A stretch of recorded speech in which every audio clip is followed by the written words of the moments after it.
Good evening, all.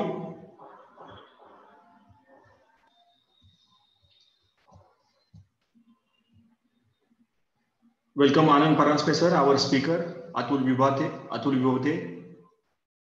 Jason Matthew, Mahesh, Rohit Gandhi. Welcome to these sessions. We'll start it within 1 or 2 minutes. Welcome Vinay Deshpande sir. Welcome Sakshi. We'll start it within 1 or 2 minutes. Our speakers is there.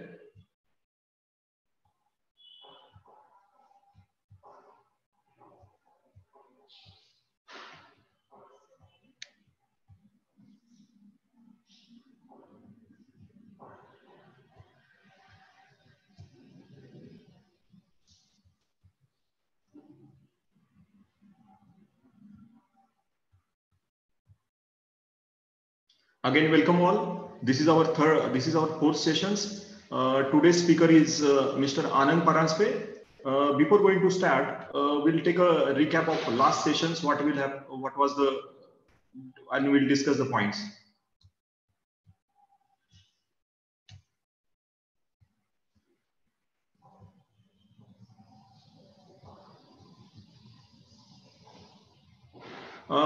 We have started our. Is it my voice is audible? Participant, will you please respond?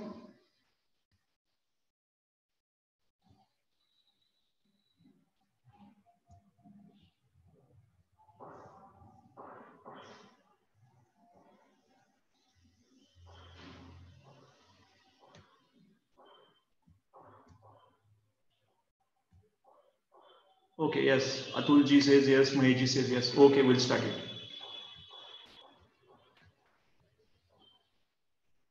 So today is our fourth sessions. We have started our session, first session on 10th of August. Then second session was on 13th August. Third was on 17th August, and today is 20th August. So our objective of this session was to create a basic awareness of export-import procedures, documentation, logistics to generate new opportunities. उसका reason ये था कि due to pandemic, a lot of people are suffered. They have lost job. Even business, there is a very slow businesses. So we have decided what we can do it for the society, so that they can get an opportunity to learn new things. Because this export-import field, there are a lot of opportunity. Even for 24 Mile, there is an opportunity to be a channel partner and work, and we can also work together. So for today's fourth session, and fourth session topic is role of CHA, freight forwarder, their process, and also what is how custom clearance works, various global hubs, and what is the role of freight forwarder, actually what it does, and what is the expectation from exporter and importer to CHA and freight forwarder. Because CHA and freight forwarder, these are the main pillars of export and import to run the export and import functions. So our before going to start, I'll introduce our chief guest. Let me give the rights to Anand sir. I'm making you so you will also visible. Promote to panelist.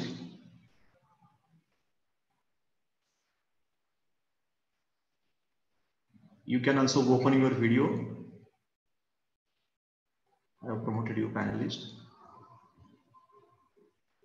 Okay, so we'll go into gallery view.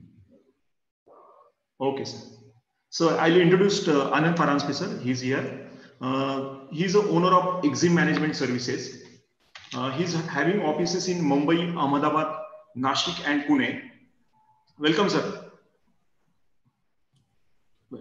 Thank you, Vinay. Thank you. So his company is registered ISO certified, and he's a custom broker, licensed custom broker, and doing freight forwarding business since 2003.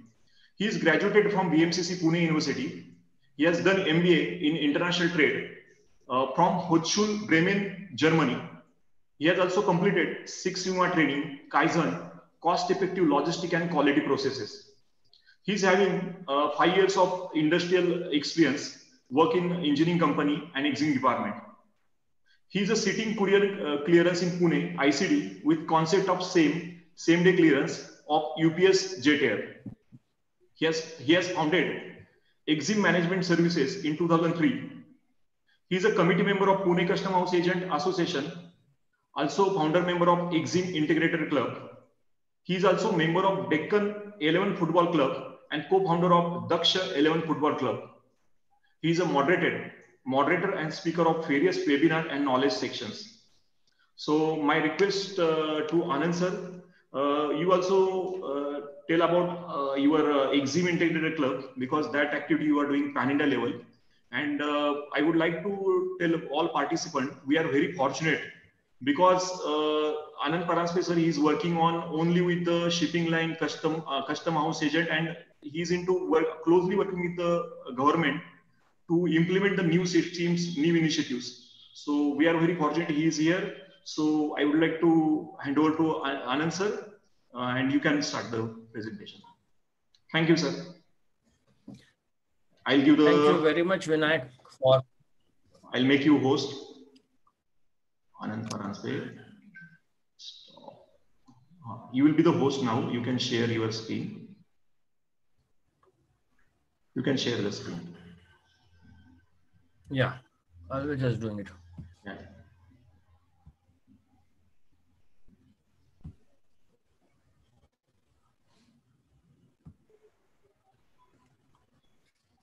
Yeah, thank you very much, Vinayak. First of all, inviting me to.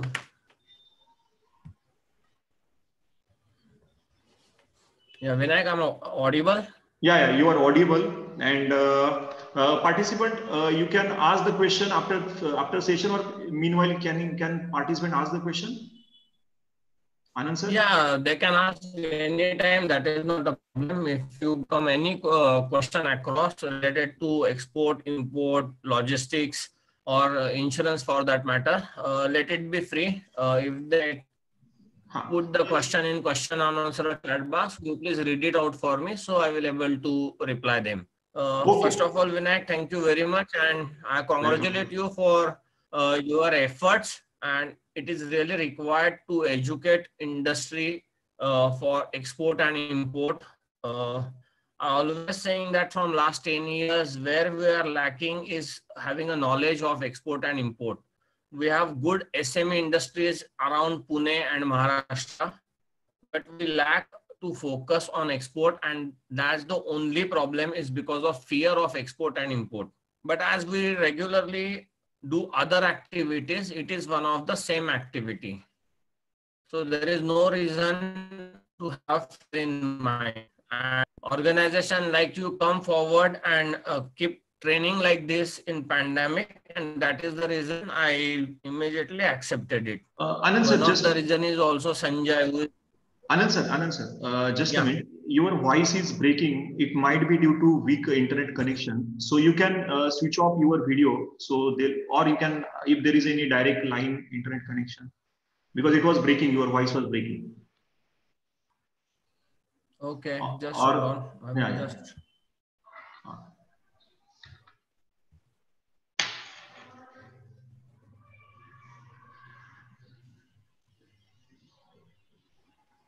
How can I stop this share? Now, is it clear? Let me put the headphone. You can put the headphone.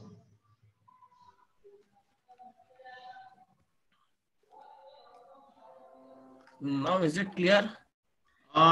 Yes, clear. I'll give the feedback. If I found there is any voice breaking. Then actually it is voice breaking because of internet connection, not because of voice. Voice is clear. You can just no problem.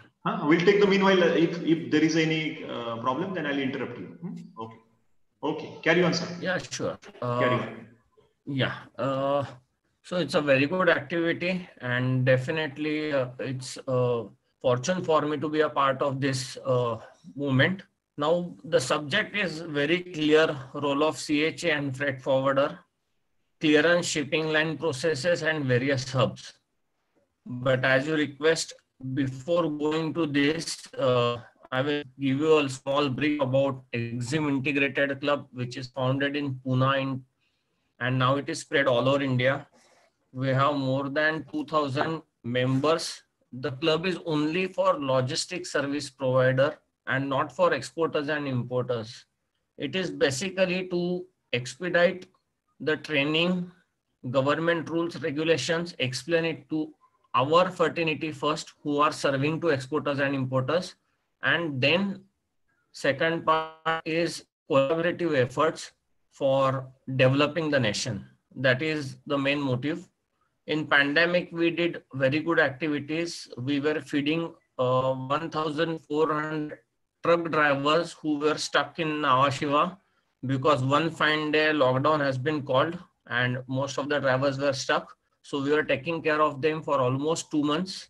Then we have done the distribution of arsenic album for CHA staff, that is custom broker ground staff who are working at Nhava Sheva because they are more exposed to this risk. Anand sir, And on. Anand sir, still your voice is breaking. My request is you can switch off your video so that your at least voice will be audible. You can Okay, don't close that. You can switch off your video. You can switch off your video. Is it fine now? I think it is fine. I think it is fine. Okay. You can make the full view of that PPT. I think it is half view. PPT I have closed down. I think I have to restart it. Okay, I'll do that. You can restart it. Okay.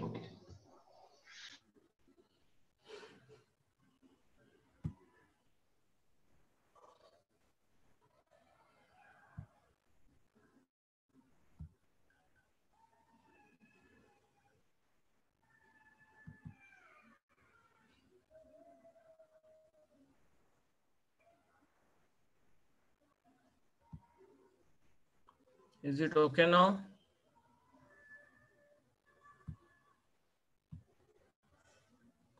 Yeah.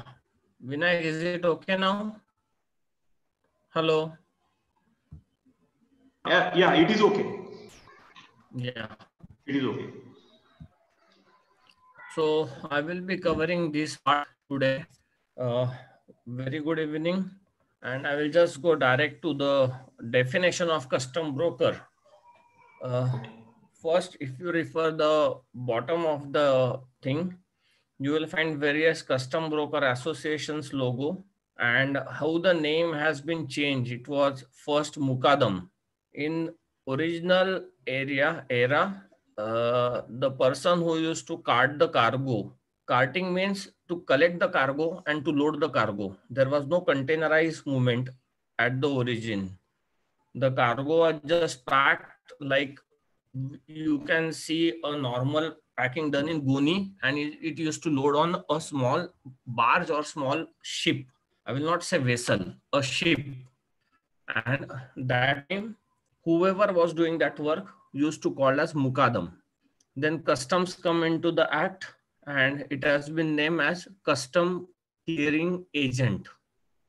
Then after that, he becomes custom clearing agency, from custom clearing agency to custom house agent, and with today's 2018 custom broker license regulation, he is as custom broker.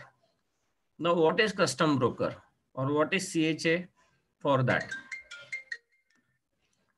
A custom broker is a person who is licensed by the custom department to act on behalf of an exporter for all import and export goods at the custom stations. And please note that at any custom station, including audit, it is a new added activity to the custom broker. I hope Govind has already covered faceless clearance. So after faceless clearance, there will be audit from next year. And that audit will be carried by the custom clearing or custom broker. So at the bottom right hand side, you will find ACBA, that is Ahmedabad Association. Left second is Pune Custom. Left second is Pune Custom House Agent Association. This is Bombay Custom House Agent Association. And FFI is a body which is apex body of all these associations. These are the local associations: Ahmedabad, Mumbai, Pune, and this is all India. So these associations report to FFI, and FFI takes all matter related to clearance with the CBSC board, that is custom board. Now, as I said, the custom broker is a licensed person. To become a custom broker, any person has to first pass his exams. These exams covers almost 8 to 9 laws and then normal procedural activities. With new act, the computer education has been added into that, since entire India is going on digitization path. Now, what is the role of custom broker? The right hand side, you will find definition of custom broker and the obligations of custom broker. These obligations are defined by customs. Obtain authorization from each company. The custom broker is appointed principal contractor with the exporter or importer. Principal contractor means the first contract of custom clearance is given to a custom broker. So he has to obtain authorization from the exporter or importer that he has been appointed to carry the custom clearance and related activities at given port. As I said, second part is transit business in custom station, either personally or through an authorized employee. Whenever you are selecting any custom broker, please make sure he has an authorized staff at the ports. Even we have to appoint a staff who will carry custom activity required to be permitted from the customs. There is a proper procedure for it. He has to undergo for a police verification. There is a educational qualification, and there is 3 different categories he has to pass. But I don't think so that is more concern with today's thing. It is more awareness. So whenever you are selecting someone, make sure that he has adequate licensed staff. A custom issue a proper identity card with a number to each employee of a custom broker. Now, third is most important. That is, advise his client to comply with the provisions of the act. If left hand side you see role of custom broker, I have pinpointed it is in a 4 pillars. That he is first consultant, second lawyer, third cost accountant, and fourth a logistic planner. Now I will come one by one detail in further slides.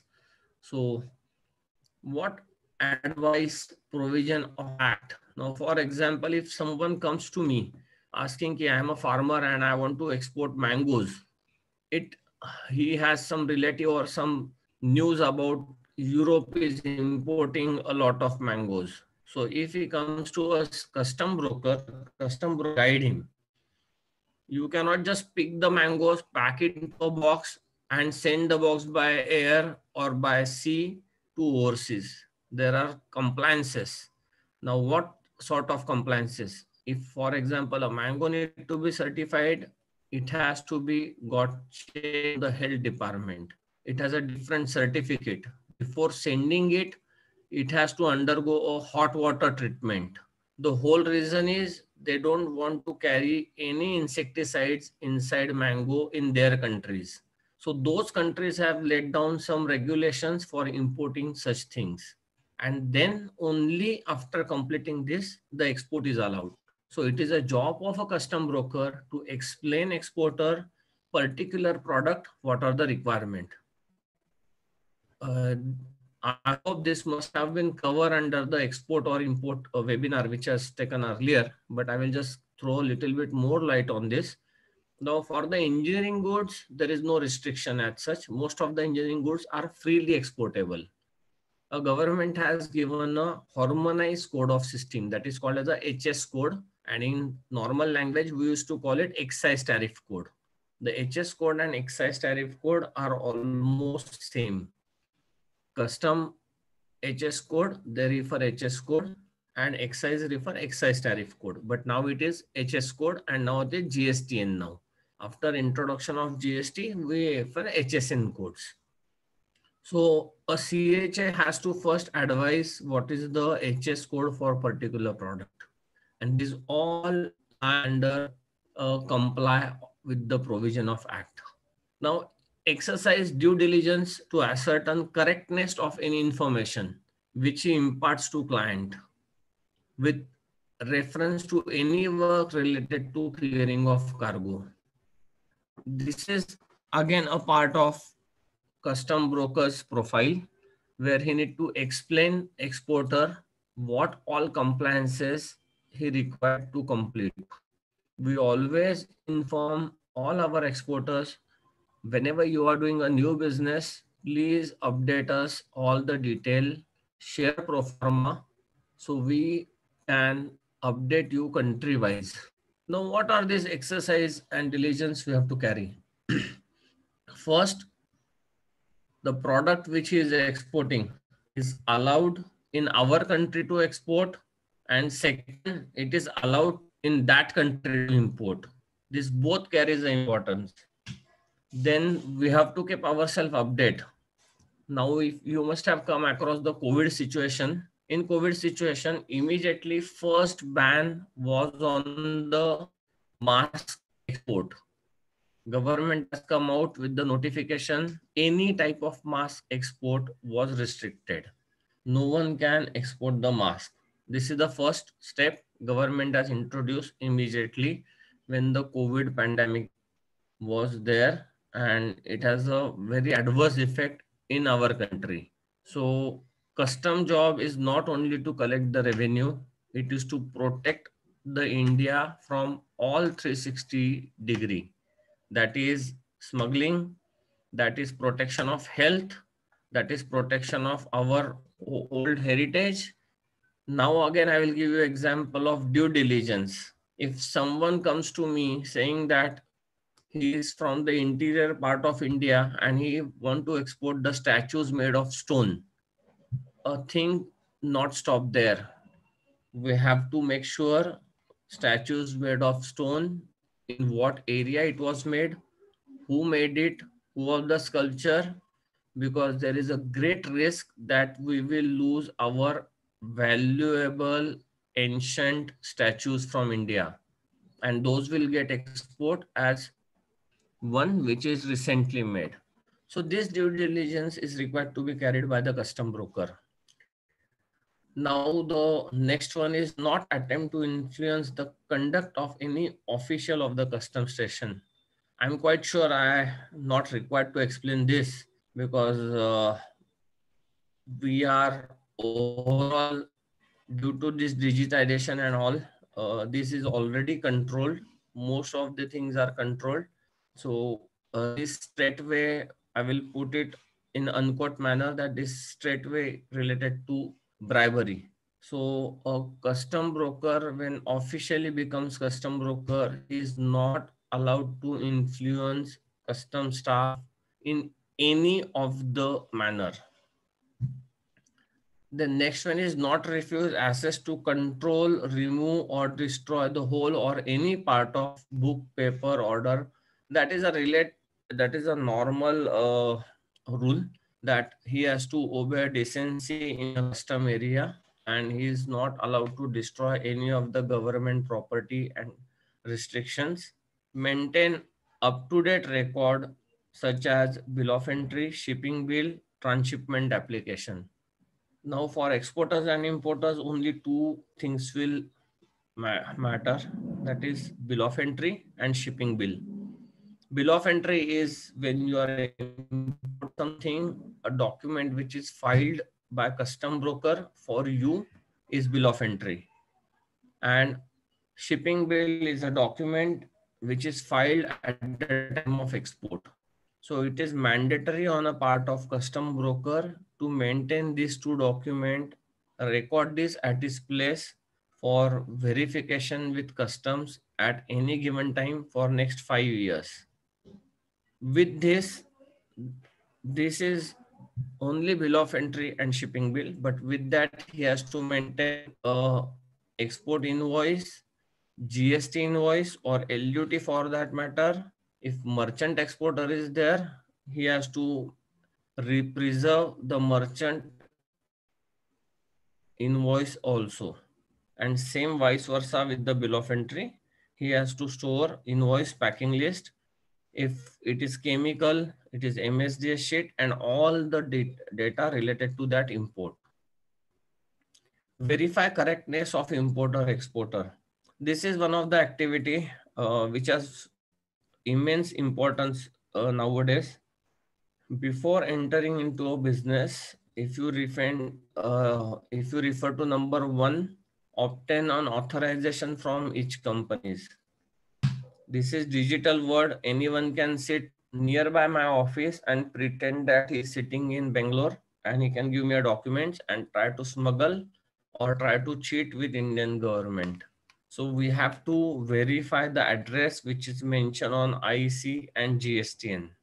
It is practically impossible for custom broker to go and visit the exporter every time, because as you know, there are main two ports in India which are called as the main discharge port. That is Mumbai, I mean Nhava Sheva, which is Jawaharlal Nehru Port Trust, and second is Chennai.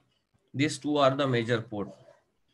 Now, if my office is in Mumbai and I get business from Nasik, for me it becomes impossible to go every shipment and verify my client. But it is very clear that they have given we have to verify client functioning address, which is declared by using reliable independent authenticate documents, data or information.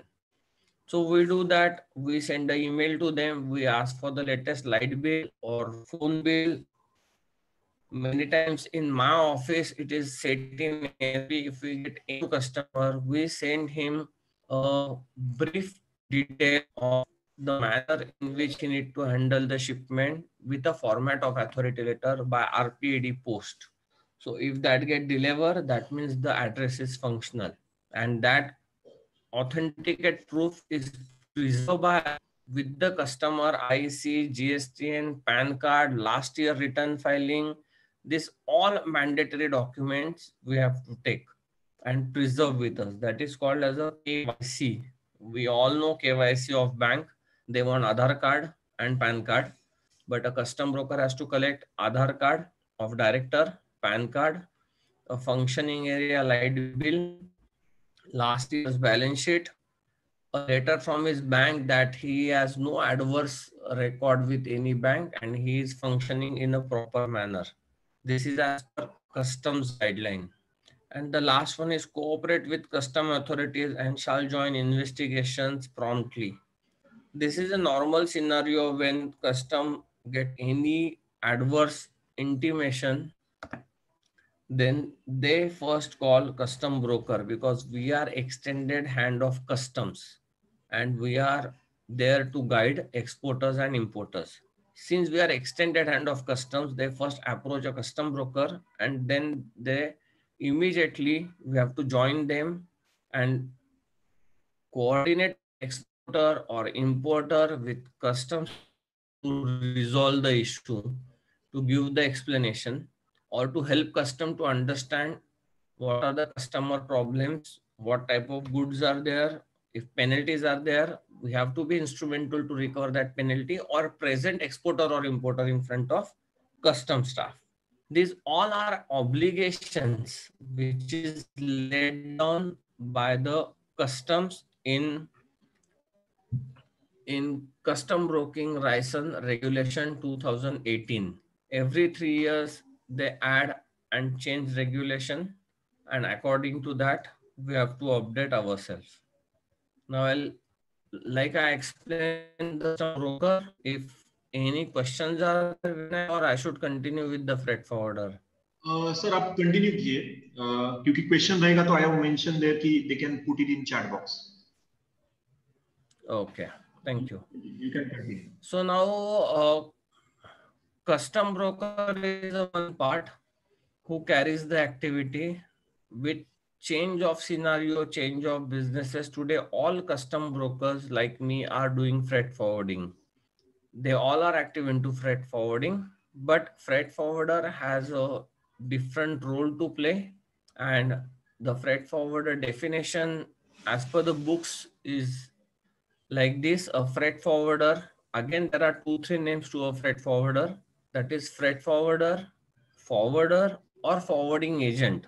Sometimes they call as a freighting agent also, known as non-vessel operating carrier, is a person or a company organized shipment for individual or corporates to get their manufactured good produce to the end market.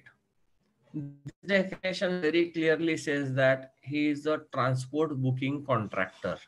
If you go to the second para, it clarifies a job of a forwarder. A forwarder does not move the goods, act as an expert in logistic network. Let me read this line again for you as I confirm.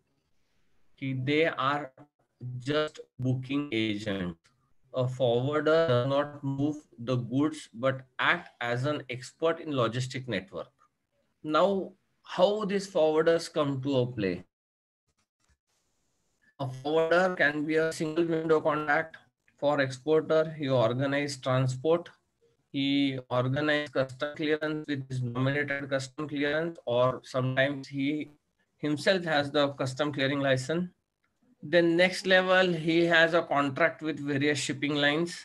For example, if someone is doing shipment regularly to China, to Shanghai, so a freight forwarder generally enters in a contract with the shipping line with some slot guarantee or some number of containers guarantee, and enjoys a bulk rate from shipping line. And then he start marketing into the area and tapping customers who are exporting to Shanghai and giving them a good rate by adding his profit and services, knowledge, and network. So this is the role of freight forwarder. As I mentioned, for example, freight forwarder may arrange to have cargo moved from a plant, that is, for example, from your factory, from your warehouse, by air or by truck, flown to the destination city, and then moved from the airport to a customer's building or to any another destination.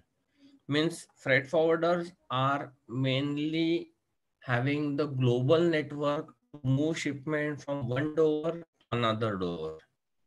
And there are different terms which governs the payments and all terms, which must have been covered in earlier webinar. Those are called as the Incoterms. So I will just quickly give you two, three main terms which are used in international market, or I will say that commonly used terms. Now, first term is EXW. If you check the blue line, it will give you an idea. What is EXW is X works.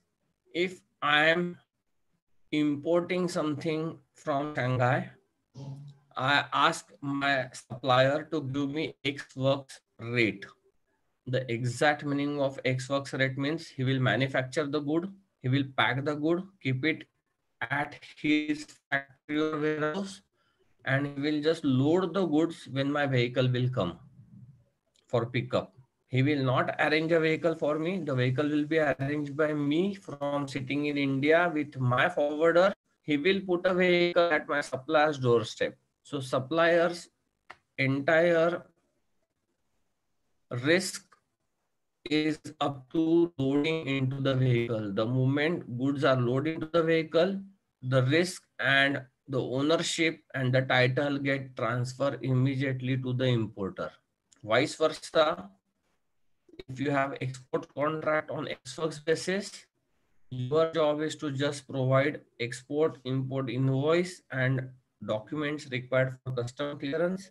Keep your cargo ready to your warehouse, and whenever the vehicle is parked, your job is to load that vehicle. A loading comes into your scope of activity.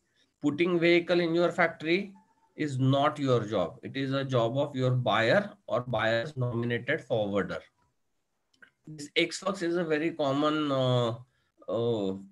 terminology, and it is widely used in automobile industry at exports, because down the line 6 years back there was too much variation for US and Europe for sea freight shipment.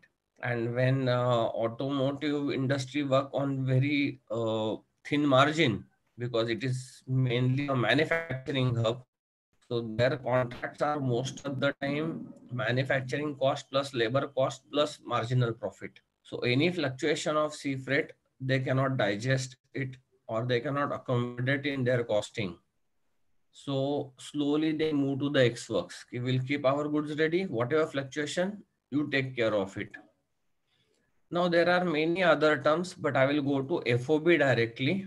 This is FOB. FOB term is very commonly used, and that is called as a free on board. If you ask me FOB, I always suggest my customer to use this term in case of import through nominated forwarder or nominated logistics agent. Ask your supplier to give their goods on FOB basis with your nominated forwarder. So what happened?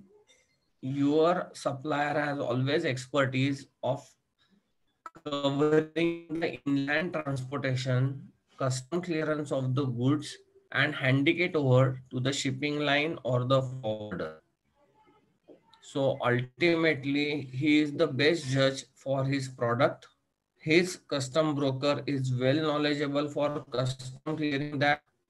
His transporter is well aware how to carry these goods up to the ship, load it into the container, and load the container into a vessel. That is called as the onboard of container. I will just brief you about the cost of this. In this, he bears loading cost, transportation cost, custom clearance cost at his port, and the most important is terminal handling charges, which is THC. It is called different country, different short forms, DDC and all, but it is lifting the container from the port and putting it on the vessel desk. That is called as a onboard of container, and that charges need to be paid by the exporter in terms of FOB.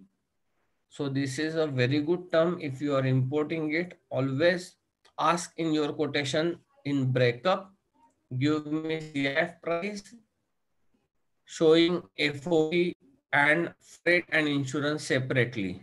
I will cover that why I'm specifically addressing this issue over the period. The next is CFR, CIF. These three are very commonly used: Ex Works, FOB, and CIF. If you understand these three basic terminology, you will understand how to enter in contract with any of the buyer overseas or supplier overseas. Now, what is CIF? CIF is a third term which is cost, insurance, and freight. A simple long form is cost, insurance, and freight. In CIF, all charges up to FOB are bear by the exporter, plus freight is also paid by the exporter.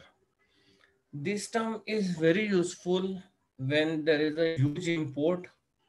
And for example, I will give you a simple example. If a company like Padamji is importing paper pulp from USA or Scandinavian countries, and the supplier of Scandinavian countries is approximately exporting 6,000 containers a month.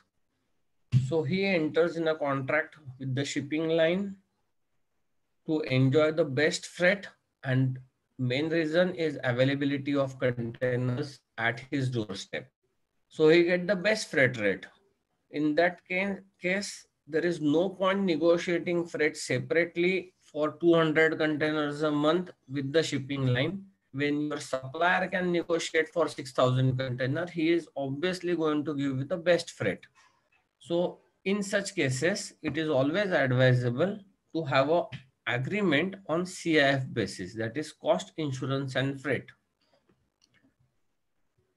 These three are widely used, and there is one more term which is generally used by the US and European importers, that is DDP, that is door delivery duty paid. In this case, all costs are borne by the exporter up to the delivery to buyers nominated warehouse or factory. Entirely cost is bear by them. Freight is borne by him. The custom clearance activity in land port is borne by him. Transportation is also paid by him, and all charges linked to shipping line is paid by him. Means you are giving a contract to supplier on DDP basis. He will supply the goods to your factory.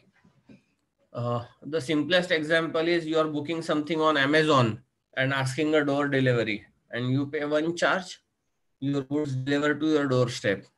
The same is DDP.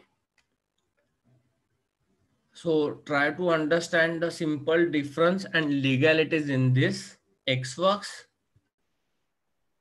a seller means exporter responsibility ends at his door. In FOB, it ends when the container is on board. In CIF, it ends at the arrival of the buyer's country port. Means, for example, you are importing something from Germany. The Germany exporter's responsibility is to bring it up to Nhava Sheva or Chennai port, whatever locations you decide. And in DDP, the supplier's responsibility is up to your doorstep. That is, if you give Chakan warehouse, he has to deliver goods, duty paid, Indian custom clear, all line charges paid to your Chakan warehouse. These four Incoterms are the basic Incoterms. The rest, all other terms are used, but not as widely as these four famous terms. So I will take you to the next slide. That is clearance of export and import. I have tried to put it in a very simple manner so you can understand it, the basic flow of that. Sir, one question is there. Anand sir, one question is there. Yeah. Please ask that what is the consignee and is freight forwarder and consignee is the same? That is the basic question. So freight forwarder and consignee. See, consignee's definition is very clear. Consignee is the buyer of the goods, and freight forwarder is the person who carries the goods for particularly export or import activity, either nominated by the exporter, and that all depend on these terms, or nominated by the buyer. So forwarder is a person who is carrier of the goods, who arrange for shifting of goods from one place to another place, and consignee is a buyer of the goods. There are again two different criteria. Consignee is a person who received the goods, and buyer is a person who pays for that good. So don't get confused between buyer and consignee. Many times these are same, but sometimes it can change. I will just give you a small example on this. Because of globalization, everyone is doing activity across the globe. For example, I am a L&T project in charge, and I am handling some project in Taiwan. In Taiwan, I want to install something in that project which is manufactured in Germany. So in that case, I will place an order on Germany. I will inform Germany to send the shipment to Taiwan to the project where my team is working. So say example, in Taiwan, there is a ABC company who is putting up some cement plant. So L&T will give order to German company to consign goods to ABC and put myself L&T as a buyer. So in that case, I am going to pay to Germany, and Germany is going to ship shipment to Taiwan. So I hope it is clear what is consignee, what is buyer, and what is freight forwarder. If both are same, freight forwarder and consignee, that means freight forwarder himself is registered as the importer and he is importing the shipment. Sir, one more question. Anything else, Vinayak? Yes, one more question. Yeah. He has asked. In DDP terms, who will pay the import custom duty and taxes in DDP terms? As I explained, yeah, as I explained in DDP terms, the exporter always pays the custom duty at the discharge port. It is paid by the exporter or his nominated freight forwarder or agent. Again, I will try to explain it with a simple example. I am buying laptop. I'm a Cognizant in Pune, and I don't want any headache of doing the custom clearance. I'm a fat rich company. I give a contract to a Singapore-based company. I want 3,000 laptop deliver at my doorstep in Hinjawadi. I pay them the amount. Now Singapore company ship the goods from Singapore to India. They just ask Cognizant their IC code and other document to do the custom clearance of the shipment. They process on the name of Cognizant, but custom duty and entire charges related to that is paid by Singapore company. And they do all the costing before they submit the DDP quote.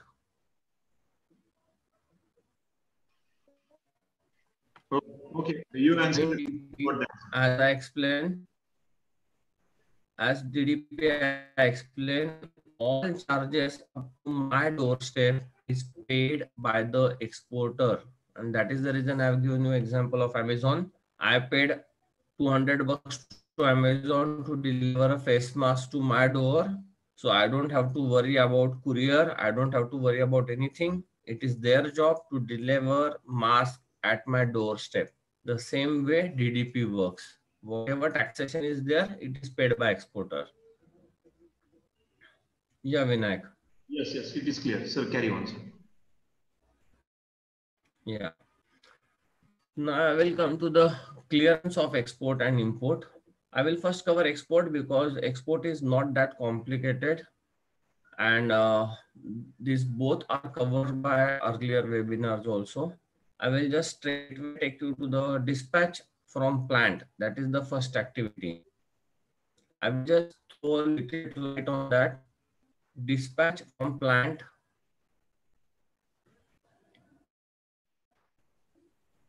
Before dispatch from plant, an exporter do the packing, palletization if required, then do the necessary documentation, that is invoice, packing list, GST invoice. You must be aware that for exporters to pay GST for export good is not mandatory. There is one provision which is called legal undertaking. It is online. So with LUT, you can do the good with the payment of GST amount, as there is no GST applicable on export of goods. So he will prepare all the document. He will send it to first custom broker. A custom broker will prepare the shipping bill and he will note the shipping bill. Shipping bill noting is nowadays online process. So he will submit with his digital signature with the IceGate portal. That is a government portal where all India shipping bill get filed. A noting of shipping bill means a shipping bill get the specific number on it, and by that number it get tracked in future once the number is allotted to that, and that allotment of number is called as a noting of shipping bill. So once the number is allotted, the shipping bill is note, and only after noting of shipping bill, carting of cargo is allowed. Carting of cargo is, again I will say, unloading of cargo in a particular area on a particular name. That is called carting. Now if you see from this carting, the tracing of your cargo or recording of flowchart of your cargo starts in today's age. So if you are sending shipment to Dubai for 5 pallet, then I will note the shipping bill. I will lift cargo from your factory, and whenever I go to any yard in JNPT, immediately I will card the cargo as your name, account, my name.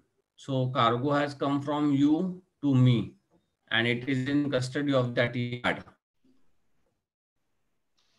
In case of containers, there is a RFID factory stuffing permissions which are available, by which you can save the cost, double handling of the cargo, and stuff container in your own premises, seal it with undertaking, and upload the seal detail.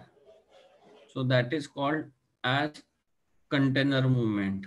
So second flow is container. Third is processing of shipping bill. Once the shipping bill is noted, nowadays it is faceless. Earlier we used to go to custom officer, show him the invoice, packing list, purchase order. If there is duty benefit claim like drawback was there, or if the shipment is against advance license, this needs a full one webinar for all this drawback and all. And I hope this must have already been covered. If not, then Vinayak will cover in future webinars. But I will just give you example. There are export benefit available, and those export benefit are drawback and MEIS. That will be covered now someone is sorry. That will be covered in the session, last session.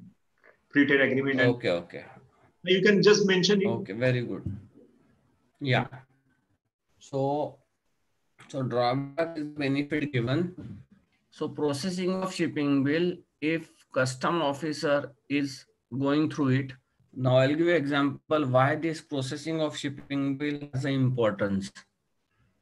If someone is exporting pen, a ball pen, a writing pen, and the government is giving benefit of say 10% or 5% of the value to the exporter to promote the export of pen.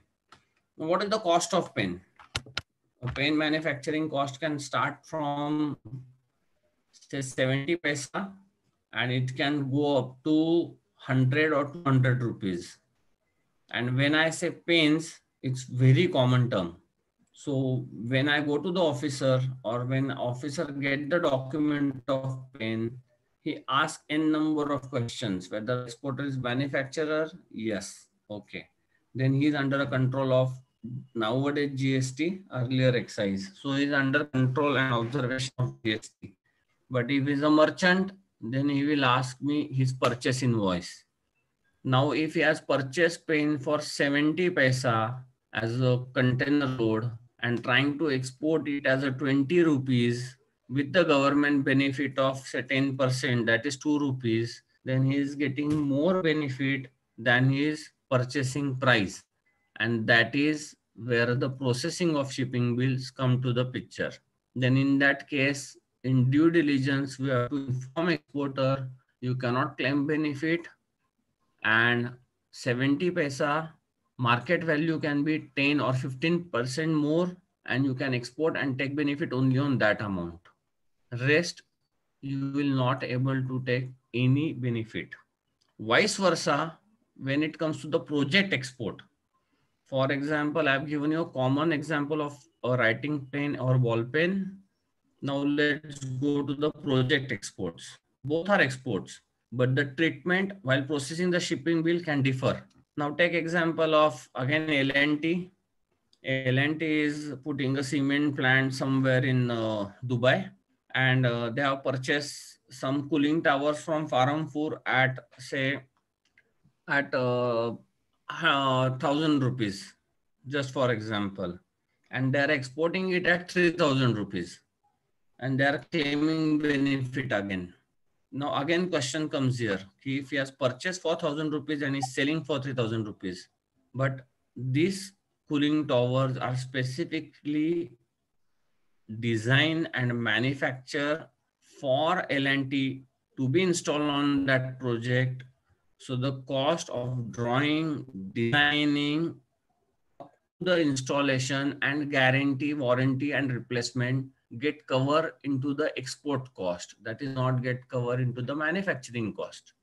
And so when some processing time appraisers ask us this, we have to give this explanation to them. This is the case, this is the scenario. We have to give them proof of the document Sometimes you have to submit the drawings also. Okay, based on L&T drawings, they have manufactured this. This is not a generic product. So this is the importance of processing of shipping bill. I'm very happy to share that with this new government, they have introduced faceless shipping bill processing, and manufacturers and star exporter. And there is one more category which is introduced, that is AEO, that is authorized economy operator. These all are big exporters, regular exporters. Their shipping bill get processed faceless, means no custom broker required to go to any of the officer. Now that has extended to most of the manufacturer exporter, and shortly it will get extended to everyone who is covered under the GST. Now once the shipping bill is processed, it comes the examination of cargo or verification of seal. Now, examination of cargo in case of LCL, that is less container cargo, which is carted cargo at warehouse or yard, and verification of seal means container, which is stuff in your factory. Now, examination of cargo, there is a certain criteria given. The countries like Europe and US, there is hardly examination for manufacturer exporter. It is 5% of the total cargo. Sometimes there is no examination. In countries like Africa and all other which are sensitive countries, the examination can go up to 50%. In case of dangerous goods, ammunitions, or multi-purpose use of a same raw material, it can go up to 100% examination. Now I will again explain the role of custom broker due diligence and a custom officer here. His job is not only to collect revenue, but protect the country. As I said, I've given an example of sculpture, stone statue.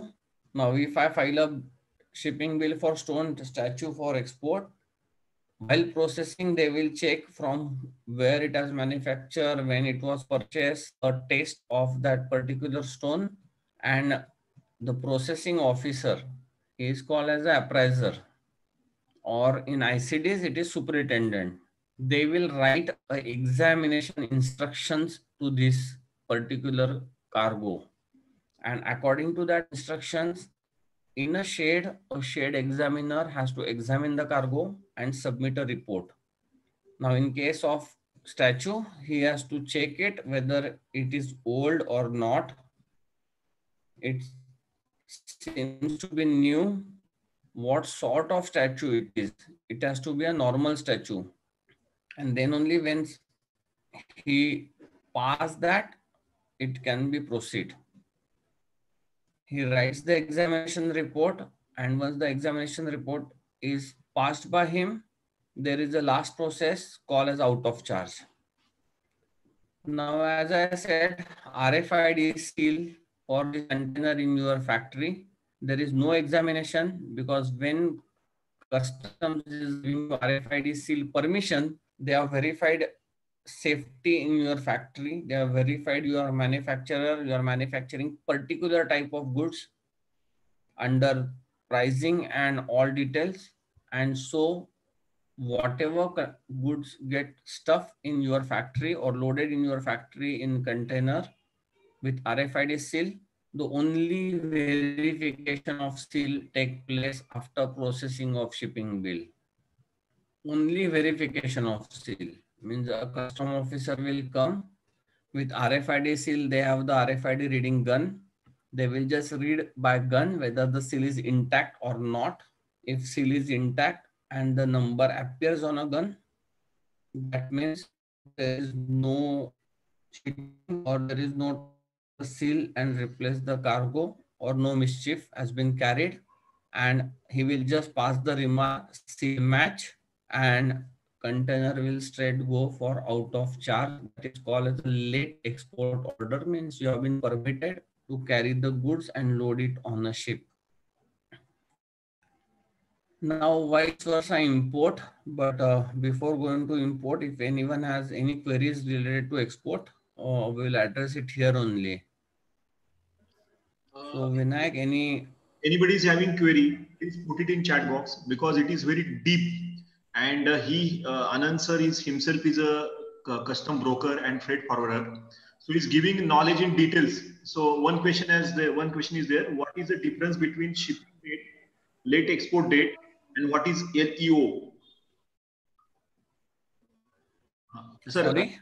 Mahesh has asked the question, what is difference between shipping date and LEO date, and what is LEO? What is LEO and what is the difference? LEO, late export date. LEO is late export order. Once the seal verification is done, or custom officers verified your documents, your pricing, your goods, and then they allow to export. So that is called in normal language as out of charge, and in custom language it is late export order. So means after that you can carry the goods, and that is the date when out of charge is given, is called as LEO. Now shipment date is defined when the goods are leave from the factory. So that is the shipment date, when shipment goes out of factory. And there is one more date which is generally focused by all of importers and exporters, that is on board date. Like I explained in earlier side, this is on board. So when the container it get loaded on a vessel, that is very important, and that is a confirmation that the container is starting from Indian Sea to the destination. So that is the third very important date, that is onboard date. Now let's go to import. Next question. Srikant has asked the question. Any special clearance process for spices export? Yeah, obviously, as I explained, if every category of goods, there is a different process, there are different board. For spice, there is a spice board. First, you need to register with spice board. Health certificate is mandatory. If you are registered, FSSAI registered manufacturer, then only spice board clearance is required. Vice versa, there is a tea board, there is a coffee board. If you are exporting drugs means medicines. If you are exporting medicines, then there is a drug controller authority where you have to go for additional drug controller NOC for the product which you are exporting. So there are different committees of government, different bodies who certify it is allowed to export, and then only you can export. One more in spice. Yes, continue. Yeah. In spice, you have to go to spice boards. If we are exporting tea, you have to go to tea board. If coffee board, something like that. Now, for example, if you want to export a medicine which contain sandal powder, chandan, which is called the chandan. In Ayurvedic, it is very common. So now that has altogether different criteria for going for it. If I'm a manufacturing of, say, one face pack which contain a sandalwood powder, then I have to first show them from where I procure it. ADC NOC is required because it comes under the Drug Act. Any application on body can harm your body, so it comes under the Drug Act. So ADC NOC is mandatory. But plus, I'm using a sandalwood which is restricted by the Forest Act of India to cut. So the manufacturer who is using this has to give a forest NOC. There is a rule for that. If he has to cut certain number of wood kgs, he has to plant certain number of sandalwood plants in forest area, and he has to pay for it. Then his license get debit, and then only he get that powder. So in that case, these two requirements are there. One is ADC NOC, but another is even you are buying from manufacturer, a manufacturer has to present the book, and that is asked by the processing officer. Yeah, Vinay, next. Tushar has asked the question, if RFID seal are found broken at the time of verification of seal, will the cargo go for examination? Yes, that is the basic idea about RFID seal. If seal is found broken, depending upon the cargo, it is examined at the port again. For example, if cargo is stuffed in Chakan in your factory and you have moved the cargo in between transit, not intentionally, unintentionally, seal found to be damaged at Nhava Sheva. Then from parking, the container goes to the nearest yard. They broke the seal. They maintain a record for it. The container get re-examined. If they found goods match with the invoice and shipping bill, they will allow you with the new seal to re-export. Then you can report. But examination is mandatory if the seal found to be broken. That is the basic intention of customs to introduce RFID seal to expedite the movement and to cut down the inspection. In old days, you have to give 2 days prior notice to excise, then excise will accept it, they will come to your factory and they will seal it. But that seal was easily replaceable. In simple terms, if I have to give you in local language, the earlier seal which used to call as one-time bottle seal, the cost of that bottle seal was 35 rupees. Now you can easily make it out. If you are exporting something out of India, there is no excise, there is no sales tax, there is no GST. So anyone will stuff something in container, broke the seal, change the seal. Now in RFID, he cannot do it. And if he does it, entire responsibility comes on the factory. Continue, sir. Yeah. Now we will go to import. Import is little bit critical than export, as I earlier explained. In import, a government revenue angle come to the picture first, then the safety, and so import is little bit complicated than export. But when custom broker is there, you get documents in hand. You come to know that your shipment is berthing on this and this date. Berthing means coming to Nhava Sheva. Then immediately you give documents to your custom broker, and what he prepare is bill of entry. The bill of entry is exactly a reflection of your invoice with custom requirement as per their laws, rules, HS code and duty. Again, the process same. Once the bill of entry is prepared, I will just throw a light. The processes has little bit changed now. We have to upload invoice, packing list, bill of lading, purchase order or pro forma. If the payment is done, the payment copy into a customs website, which is called as eSanchit, and connect those documents with the bill of entry at the time of noting. This is a new system again. This all is going to cut down the transaction cost of import and export clearance. eSeal in exports and eSanchit in import. With eSanchit, all documents are loaded with the noting of bill of entry. Immediately after noting of bill of entry, the document flows to the officer that is called as the appraiser. Like export shipping bill, import also goes for appraisement. First, it's always a document verification. Now in document verification, in imports, he go through various categories. First is description of goods. Second is HS code. Third is whether it is permitted or not. But as I said, due to introduction of EDI system and recently introduction of artificial intelligence, this activity has become more easy for custom officers than what it was in earlier days. So the document goes to the appraiser for cross-checking the invoice and bill of entry. With his due diligence and intelligence, he check the description of goods and value of the goods. With his experience, thumb rule set and the data available with him, he verifies the value. He verifies the correctness of duty, which is mentioned by a custom broker. Frankly, this is auto process nowadays. you cannot put a wrong custom duty against the HSA. But if there is any benefit claim, he has to verify that, and then he assess the bill of entry. That is called as the assessment of bill of entry, which goes to a senior officer, and he also accept the assessment. That is the second check.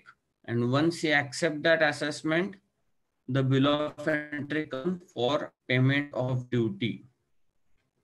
Payment of duty, once the duty is paid, again I will like to caution you here. The payment of duty must be only done by two parties. One is importer and second is importer nominated custom broker. Please make sure no one else from personal account, from friend's account, because you don't have login, pay custom duty to customs. Because if something goes wrong, a return or refund of custom duty is a big problem. Identity clash is there, but if it is through custom broker or from your own account, it is very easy. It is always advisable to pay custom duty only through custom broker and your own account as an importer. So once the custom duty is paid, the goods goes, the bill of entry goes for examination. As in exports, in import also, various parameters are automatically put into examination. That is called as examination instructions. And with that, the appraising officer, assessing officer also add his own remark in examination. So those all conditions a examiner is required to fulfill while examining the cargo. Again, there is a percentage. Then if the valuation of goods is on weight basis, for example, if I said I am importing a scrap and the scrap is MS scrap and my valuation of MS scrap is say 32 rupees a kg on the bill of entry, and I have declared I am importing 17 ton of scrap. So an officer can ask to actually weigh the container. So if it is more than 17 ton, 2% variation generally they allow. But if it is 20 tons, then on 3 ton, they can load the duty. And plus, if they found it is mistake, they will just put a normal fine. But if it is intentional, you will be charged fine and penalty both. So depend on that, the examination get carried. Means depending upon the goods, physical and aesthetic of goods. For example, furniture. It's very dicey to do the examination of furniture. Because again, as I give an example of pen, a furniture can cost, if you go through a normal newspaper, you will find one showroom giving one sofa at say 25,000 rupees, and same look-alike a sofa is around 3 lakh rupees.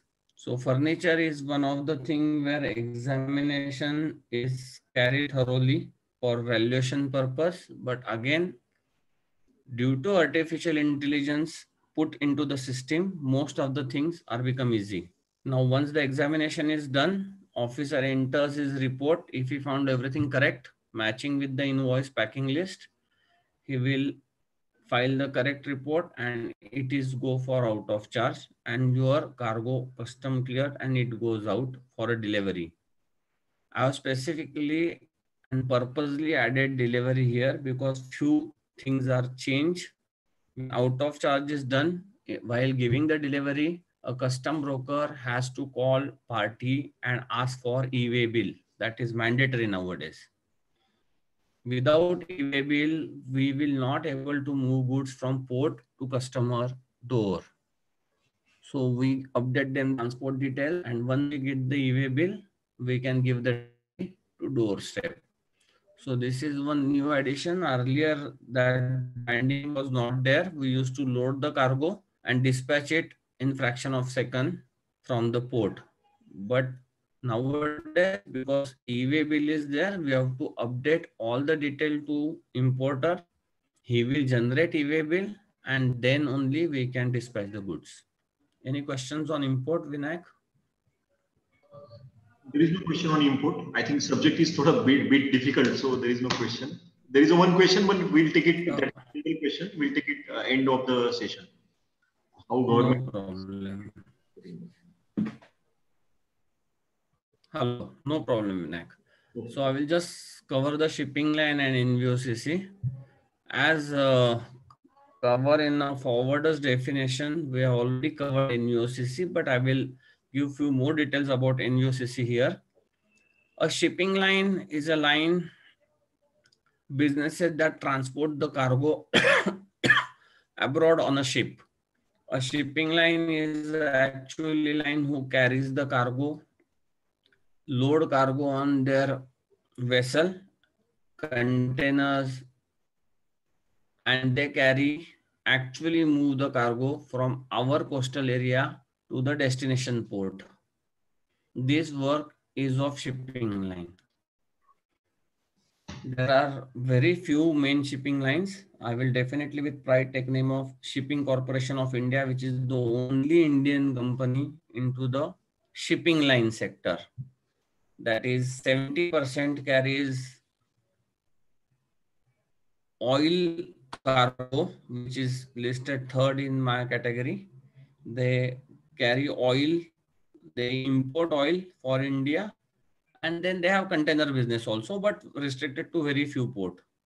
Now there are different kind of ships, different size of ships, but their main job, once they are loaded from here, they will carry to their next destination and deliver goods there.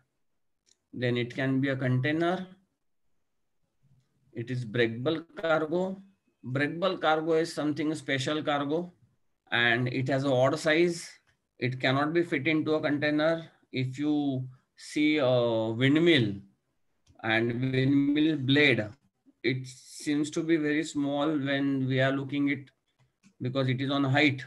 But if you see a windmill blade transportation, if from Bombay to Bangalore, you may be find out many long blades there. It can be of length of 50 feet, width of something around 14 feet or 12 feet, and height of 8 feet. So this kind of cargo is generally called as a bulk cargo or ODC cargo. Then there are large quantity cargo, which is bulk cargo, coal. So there are different type of ships for carrying this cargo. What we handle is general cargo.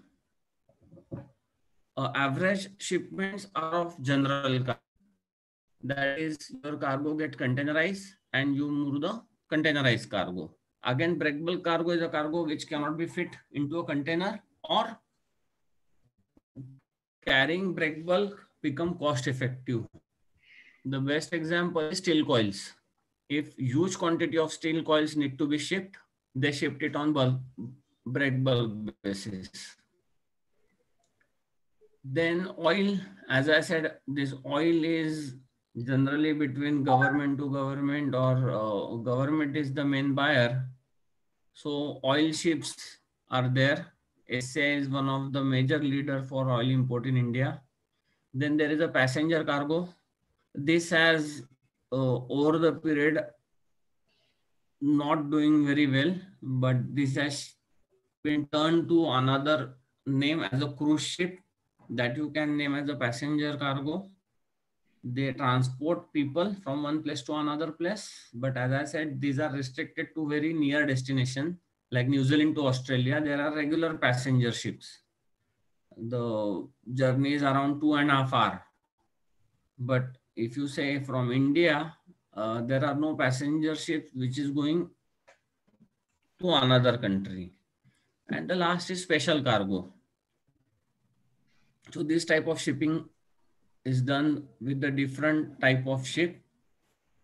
You can Google it. You put a break bulk cargo ship, you will get pictures of that very easily to understand. But our main focus is general cargo because this is the initial training session. So whatever we send generally fits into a 20 feet or 40 feet container. I'll try to cover the sizes of container in next slide. So I'll move to NUOCC and consolidator.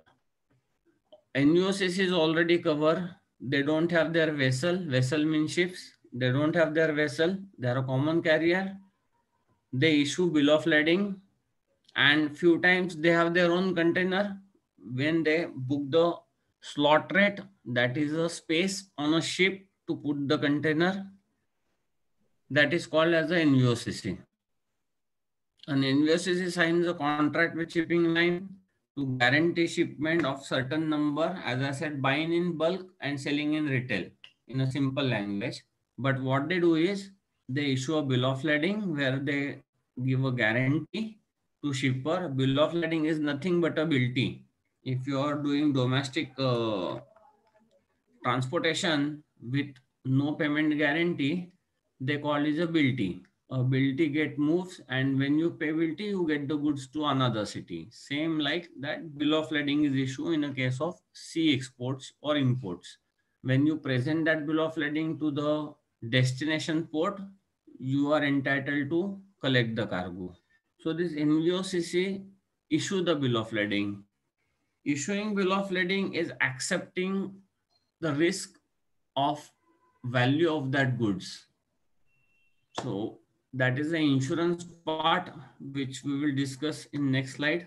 Now consolidated, this is a concept where, say for example, you have only 5 pallets to be shipped to the Dubai, which is called as a less container load, means less container cargo.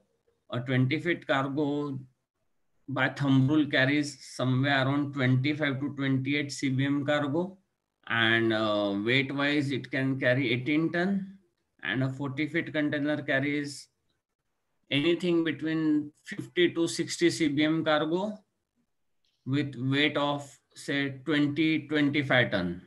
So if you have only 2 ton cargo, which is 3 CBM, it is very costly affair for you to hire the entire container. So what you do is you move this cargo, you cart this cargo, you clear this cargo and hand it over to consolidator. Now the role of consolidator is he will move a 20 feet or 40 feet box by collecting cargo from all the exporters for same sector. If I am exporting to Dubai and a consolidator is making box for Dubai, what he will do is he will try and find out who all are exporting to Dubai. Every week he will collect their cargo, cart their cargo, and once it is custom clear, he will lift the cargo and stuff inside a container, depending on cargo, 20 or 40 feet, and he will console that cargo and move that cargo. So you get the cost advantage, he get the business and cost advantage, and he moves the cargo. So when there is a regular chart or regular schedule supply, most of the shipment moves in less container load.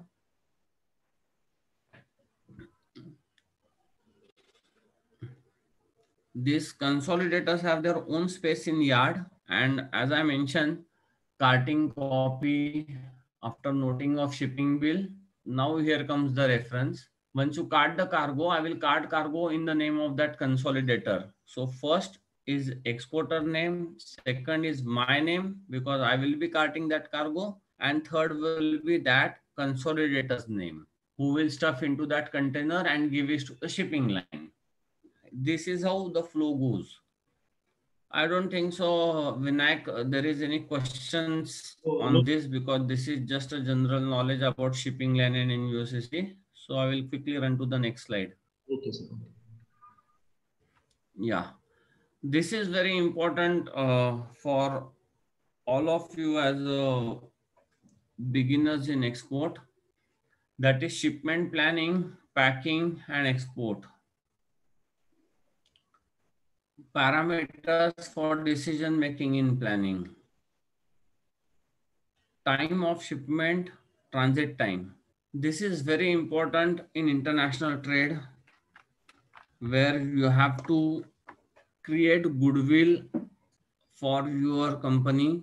You have to adhere all the dispatch date and you have to plan your all dispatch date.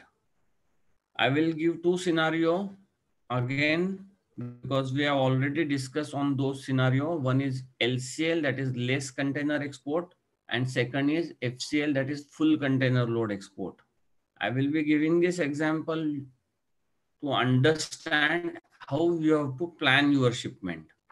Now for less container load shipment, say that there is a ship which will be moving on Sunday, and a Friday there is a cutoff of container. Cutoff means before Friday you have to custom clear your container and give it to the shipping line into the port area. That is called as a cutoff of container. So if Friday is a cutoff time, then one day prior to that, Thursday, the container need to be stuffed by the consolidator by collecting all cargo, that is all LCL cargo moving to one destination.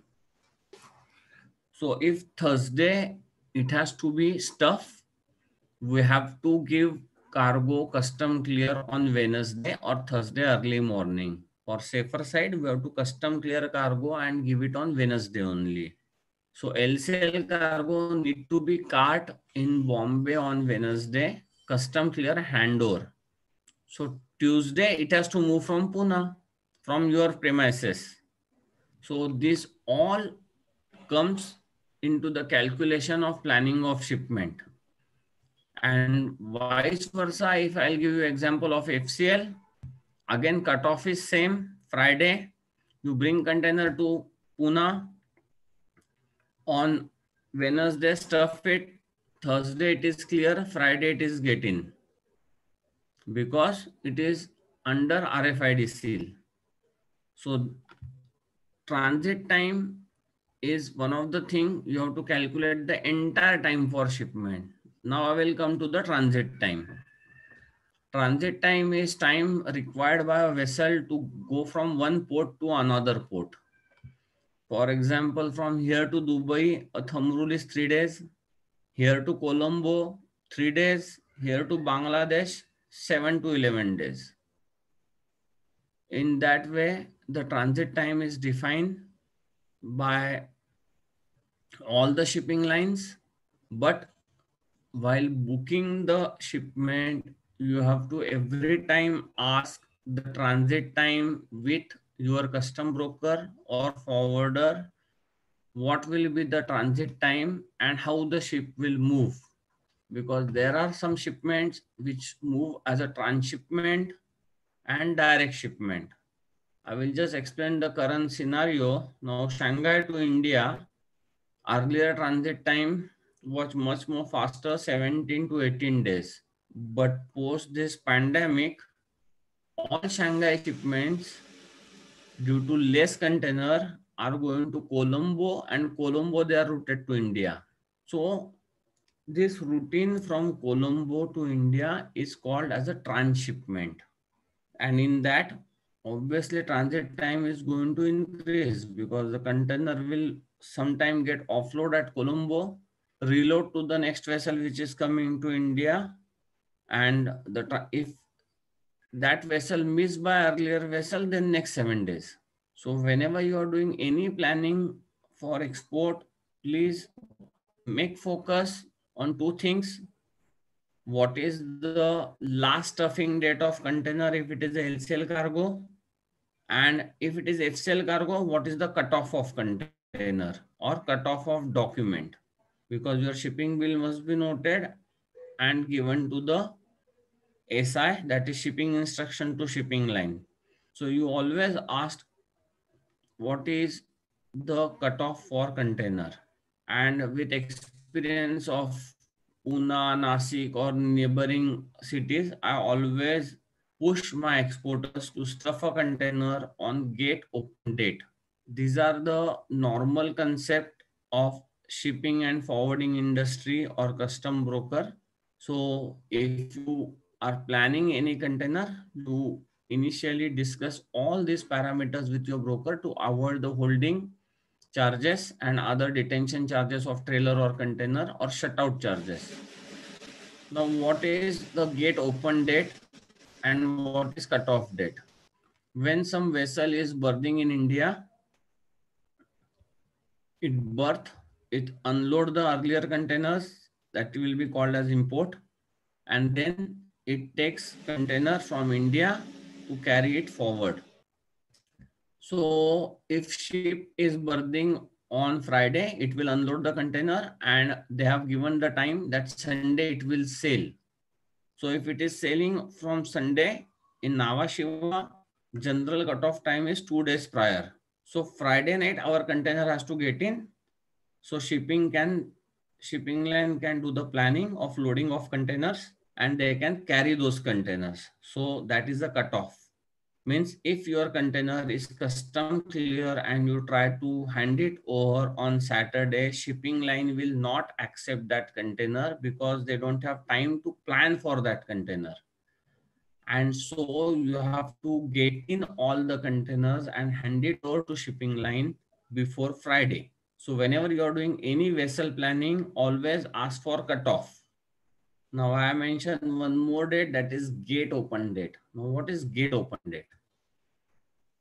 Gate open date is your earlier vessel sails and for next vessel they start accepting container. If you're planning container for USA example, vessel is sailing on Sunday, then they may open gate on next or two next day. So I always advise all people to stuff container at your location on the date of when the gate open date is declared by the shipping line. Means for example, if gate open date is Tuesday, you see that you will do the reverse calculation of manufacturing and stuffing the goods in your factory on Tuesday. So there is no chance, you have buffer time in your hand and you can do the custom clearance and hand it over container. Once the gate is open, your container can go inside and hand it over to the shipping line. So it is very important to note that if your container goes before gate open, it will go on hold or you have to offload it at a buffer. Buffer is the area where custom clear container is allowed to keep for loading it up to the next vessel. So this plays a major role in costing also. And that is the reason when I was explaining you terms, Incoterms, I said Ex Works. For engineering, most of the basic companies started accepting term Ex Works because there is no headache on their head. The planning has to be carried by the freight forwarder and the buyer. Now, second is dimension of the shipment. Dimension and calculations. This also plays an important role. The dimension and calculation plays important role in costing of your product also. Most of the time, if you see someone asks you what is your packing size, it is not standardized. And so you are not able to define cost of your product because it is not defined. So dimensions play a major role. Entire calculation is on dimension if it is LCL cargo or even if it is FCL cargo, because you have to be sure that your cargo fits into the container and maximum cargo can be get loaded into one container to divide the transport and logistic cost on per unit. Palletization has a separate role altogether. Palletization is most of the mandatory things in Europe where there are no labors and the entire cargo is handled by pallet forklifts or pallet trucks. Then second importance of palletization is to safeguard your cargo from unit handling. You lift the pallet, so safety of cargo is there. And you can plan your stuffing if the cargo is palletized. And many European countries and customer has make it mandatory to palletize the cargo. One thing is here, if you are using jungle wood or wooden pallet, the fumigation of those pallet is mandatory. If you are not doing fumigation to save some rupees, your cargo can be sent back by the importer's country, especially Singapore, New Zealand, Australia, Brazil are very strict about this fumigation rules. Brazil is sending back the entire cargo in a full container to India if they don't find pallets are fumigated. If those are not fumigated, they will simply leave the cargo and send it back to India, and the entire cost need to be borne by you. So to save that money, if you have not done fumigation, you are at the greater risk. So anyone who is doing palletization, please make sure for any country it is mandatory. It is a custom notification that you have to do the fumigation of pallet. And these other countries are very particular about it, especially Singapore, Brazil, Australia, New Zealand are very particular on that. Then comes the nature of cargo, that is cargo type, selection method of shipment and cost analysis. Here, as I explained, you have to plan your shipment in such a way that maximum freight can be distributed among the maximum product, because in international trade a value of goods or the cost of good is not at what price I purchase in an exporting country. It is the landed cost in my country is my buying cost. I will give here one example. 4 5 years back, most of the Pune Builders Association went to China for their association or meeting, and they were very happy to see that the cost of product in China is very less. So without giving any second thought, the price difference was more than 50% in India price and China price. So they booked the goods and loaded it from China. But once it in landed in India, there was heavy duty. The price was not accepted by the customs, detention, and when I delivered the goods in their doorstep, it was 10 to 12% costlier. Plus, their fund was blocked for more than 45 days. So always remember this. Whenever you are planning for export, you have to be very careful doing the minimum ordering quantity or doing the costing, X-Works, FOB, CIF.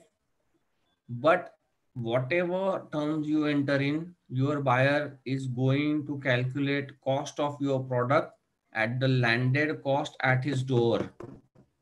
So even buyer asks for X-Works pricing, please with expert opinion do work till DDP for your knowledge. So you will have idea, because in export you have international competition. It is not only domestic competition. The same product can be supplied by other country at lower rate because his freight rates are lower than you, or vice versa, your product can be more cheaper than him, and you have a chance to keep a buffer pricing in that. Second important thing is, if you're planning for exports, please do calculate. There are standard pallet size which fits into a container, because container is the standard size. So please see that how many of your product fit into one pallet and what is the weight of that. It's very simple engineering drawing. Any from your company can calculate that and give you the average pricing. But please, if you're planning for export, keep this all data available with you all the time. That will help you to succeed over your competition. And that is called as a marketing and not sales. So cargo type plays a very important role. Packing type, again, I will come. As I said, there are different management books on packing, but I will be restrict myself only to the seaworthy packing. Your packing should be seaworthy, because the container can go from the different temperatures. If it is passing by nearby Canada, it can be -18, -20, -2. If it is somewhere in Middle East, it can be +50. If it is in India, it is 28 temperature. So this all can affect your product. So you have to be careful while doing the basic primary packing, final packing, and then the palletizing. And now in rainy season, you have to shrink wrap it. If you see any LCL shipment, all consolidators are asking you to shrink wrap it, as they will not take any responsibility of rainwater damages the goods, because your goods are exposed the moment you move it from your factory. It has LCL goods are exposed to rain, not the containerized one, but LCL are exposed to rain. There are different packaging experts who can guide you on that. And here I will like only to mention one thing: if someone is handling dangerous goods, chemicals, hazardous goods, your packing need to be certified by the Indian Packaging Institute for packaging of goods, because dangerous goods can cause accident and can blast the ship. We all know recently a Beirut explosion, but that is because of hazardous goods. So any chemical, hazardous goods, dangerous goods, flammable goods is defined to pack in certain way by the shipping lines, and then only they carry those goods. So in packing, chemical, you have to refer to your MSDS, that is your data sheet. According to that, you have to plan your packing. Vinayak, any questions on this? No, there is no question. We'll close within 5 to 10 minutes. It is 9:25, so we'll close 5 to 10 minutes. We'll take the last slide. Okay, I will just explain this side and we can finish. Yeah, As I explained, hubs, that is one of the part which need to be explained. So I will explain now the movement of ship. For example, ship is loaded in this part of the world. The ship route is fixed. It will move and take birth to this country, or it will move and come and halt here. So over here, it will discharge the container, and the containers can be loaded here again. That is high seas loading. It will move to India. It will load container, or it will unload container of import. It will load container of export. Again, refer to that. Friday, if it take berths, it will unload the container. Sunday, it will move out from India. Then it will move to the next country and next and the final destination, and the vice versa. So this is called as a shipping routes, which are defined by a shipping company. For a different shipping company, there are different route depending upon the business. Now we were discussing about hub. What is hub? Now, for example, as I give an example, Colombo has become a hub. Whatever shipments coming to Asia, it is moved to Colombo, and Colombo from one country, for example, Shanghai, export to India, Bangladesh, Pakistan, everything moves to Colombo. Then Colombo, that vessel discharges all containers, and then it is loaded on a feeder vessel. Means, for example, a big ship can carry 1,000 containers. 600 containers is the average ship nowadays they are carrying.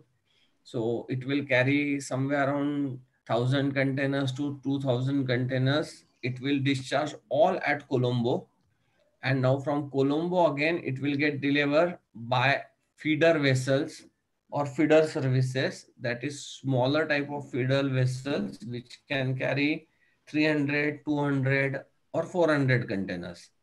So they will give delivery. So this particular area or a Colombo has recently developed in this sector. Once the port is taken over by China, they are using it as a hub port now. Otherwise, Singapore, Dubai, I have listed here. Okay. See, Singapore is connected with 600 ports. Means if any cargo goes to Singapore, it can move from Singapore by feeder vessel to 600 port, that is in 123 countries. So undisputedly, Singapore is number one.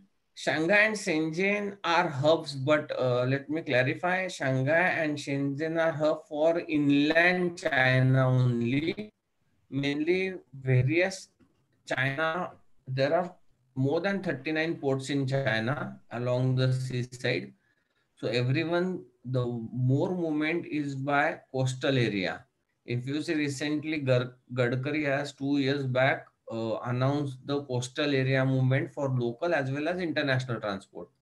So Singapore and Shenzhen are for that. Busan is one port which connect and bring cargo from Russia, China and Japan and moves to them. So whatever cargo goes from India will go to Busan. Busan, it will be moved by another vessel, that is feeder vessel, and one is Hong Kong. So hub and spoke is basically shipping lines way of averaging the containers and taking advantage of slot. If it moves one barge vessel from India to Dubai, it will carry 300 container. It will collect 1,000 to 2,000 containers in Dubai, and from Dubai it will take 2,000 containers by the bigger size vessel or ship. Same way Colombo tea exports is very high.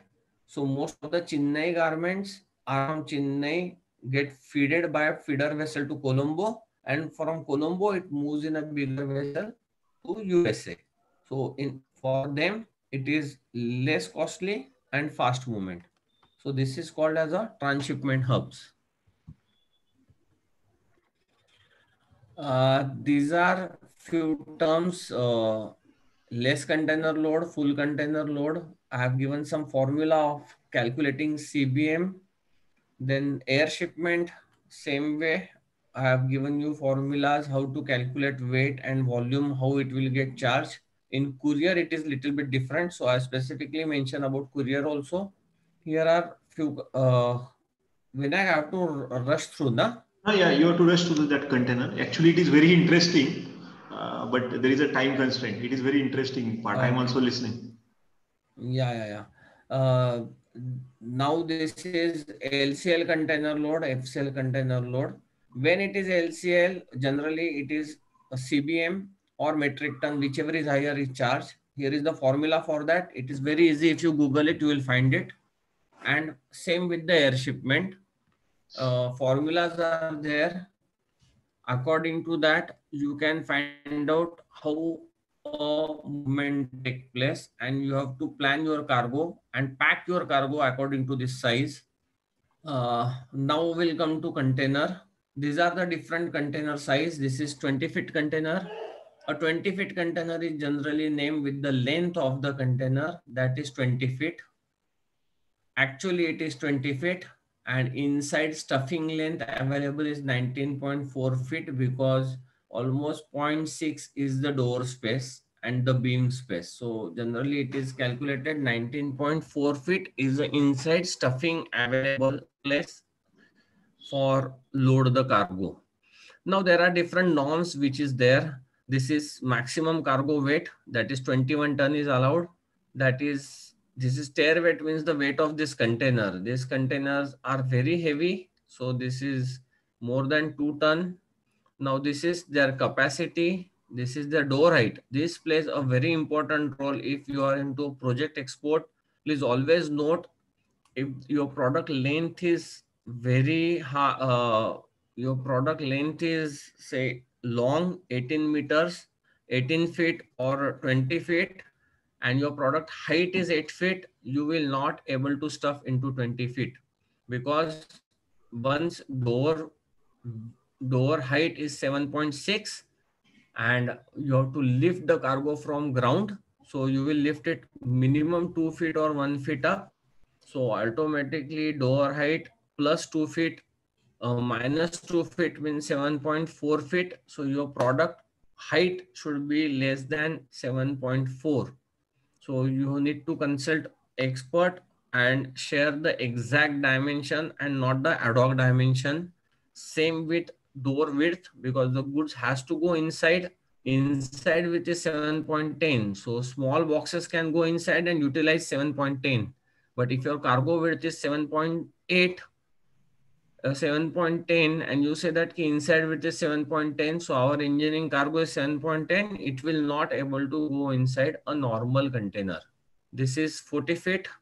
40 feet, we have two variants. Again, the length is 40 feet. In HighCube, you will find a height difference. It is door height 8.5 and door height 7.6. This is very widely nowadays by all engineering companies to utilize maximum space. These are a few different containers, which is called as odd dimensional cargo carrying containers, that is flat rack and platform container. This is, if you see Thermax boilers are put into this kind of containers. The size and ODC itself is an odd dimensional cargo, means that will not fit into this, or into this. Means 20 feet, 40 feet or 40 feet HighCube normal container, cargo will not fit. Goes on this container. And I hope I am able to give you some detail about how to plan the shipment, what is the role of custom broker, and what is the role of forwarder, and what are the caution list you have to follow while selecting a custom broker, while selecting cargo and moving the cargo. Thank you very much, Vinayak. Thank you, sir. Sir, thank you very much, sir. Right now we are running out of time, so I'll express my gratitude, humble gratitude to Anand sir. Actually, Anand sir, he's having Exim Integrator Club where he is organizing webinar and he's a moderator. He's organizing through all over India, so he's very busy. Out of his busy schedule, he has given his time to conduct this session, and of course he has conducted free of cost and he has honored our request. So thank you, Anand sir. Thank you very much again. So there is a last session of this series that is on free trade agreement, preferential trade agreement, and what is foreign trade policy. That will be speaker is next session speaker is George Jacob sir. He's having more than 40 years of experience. He's a founder member of Thermax. So it will be on 24th August at 7:45. So all are requested to attend next session. Again, I express my gratitude to Anand sir. Thank you very much for coming and conducting the sessions for our all participants. Thank you, Anand sir. Thank you very much. Thank you, Vinayak, and all the best to you. Thank you. Thank you.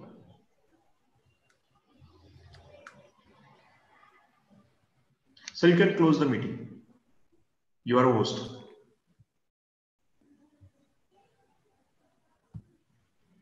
You can close the meeting, sir.